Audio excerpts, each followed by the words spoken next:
So welcome to Casual Corner. It's pretty much been a while, and a lot of that has to do with the fact that I haven't been out to play Heroclix lately. So the last time you saw me do a Casual Corner tournament report was the last time I was able to actually come out and play a casual game.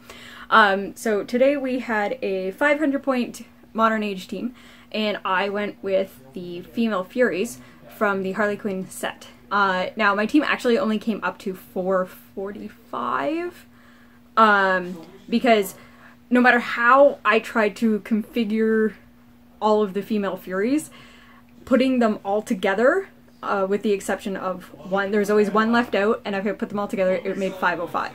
So I had to go with 545, but I threw some extra things in there. I had the Enchanted Crowbar, Frey, and Blood Axe as my special objects, and then I threw on an Ape Batman because the bystanders don't count towards or against theme anymore. So I was still able to do theme team, and I brought my points up to just under 500 for that.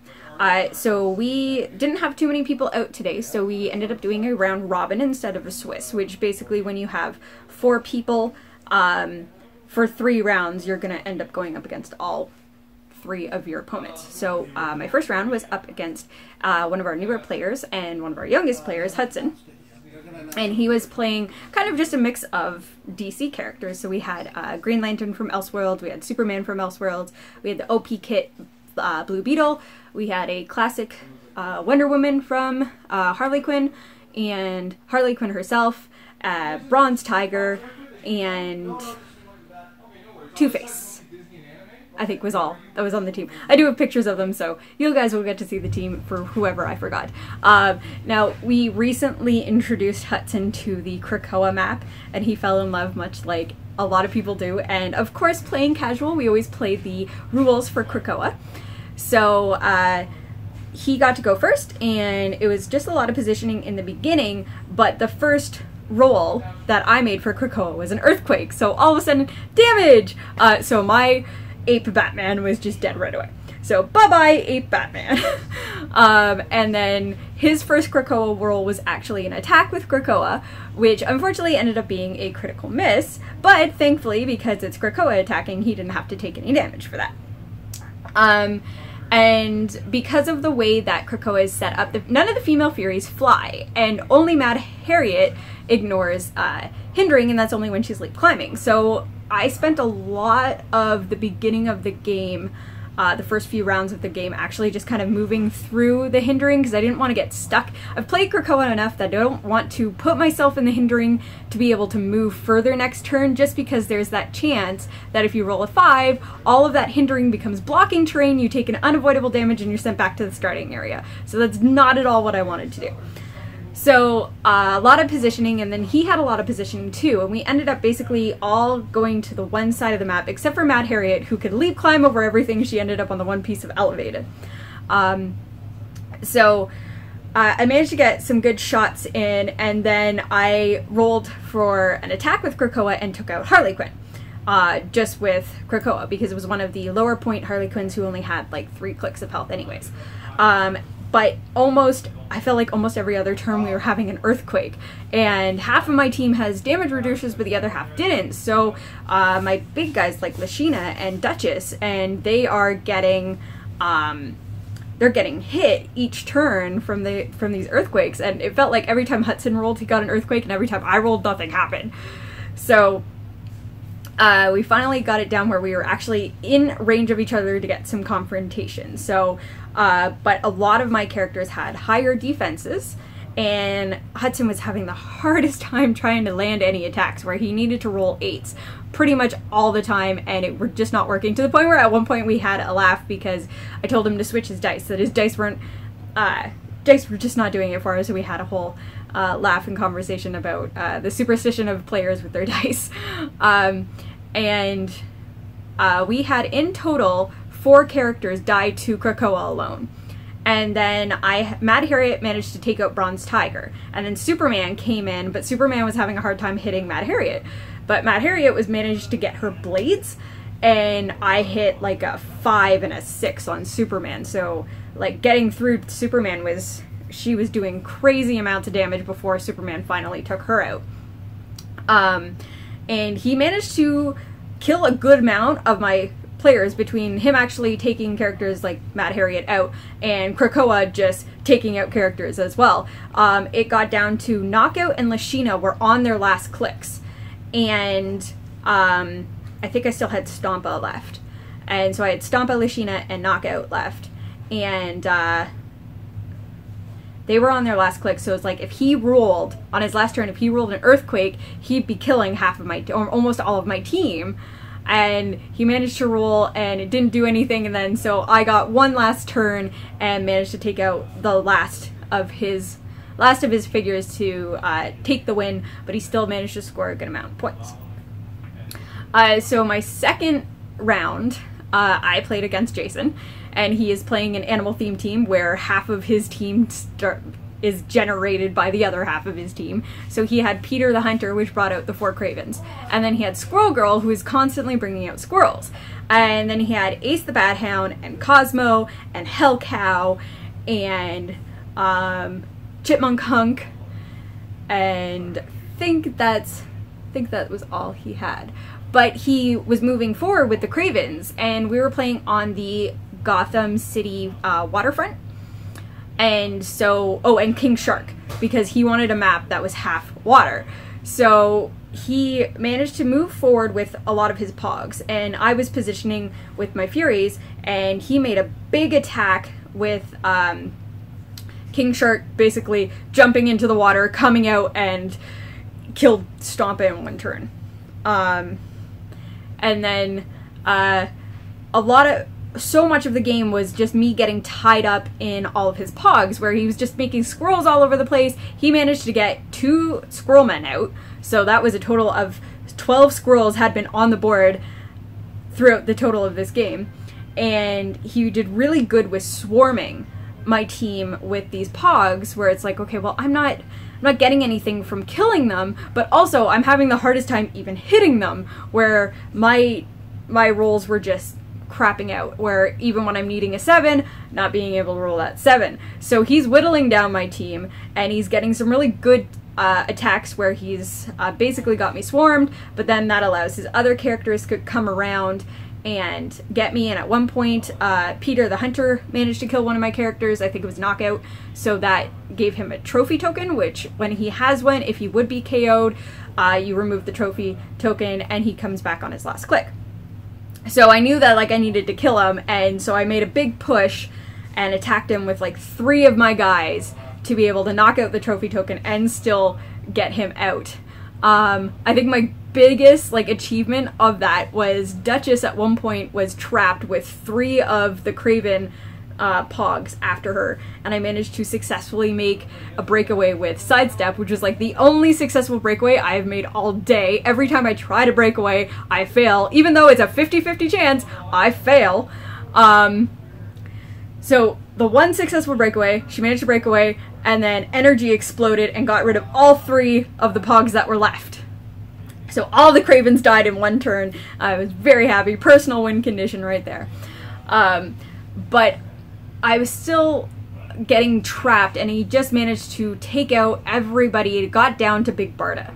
And one of the things that was good about the fact of being able to take out these pogs is that a lot of my characters have the trait Will of Apocalypse, where if they had successfully hit a character the previous turn, that gives them protected outwit, opposing perplex, exploit weakness, and penetrating psychic blast. So with her having invincible top dial, every time she successfully killed something, that cut down on the amount of things that Jason could do to get through her defenses. So it made her a lot harder for him to come after.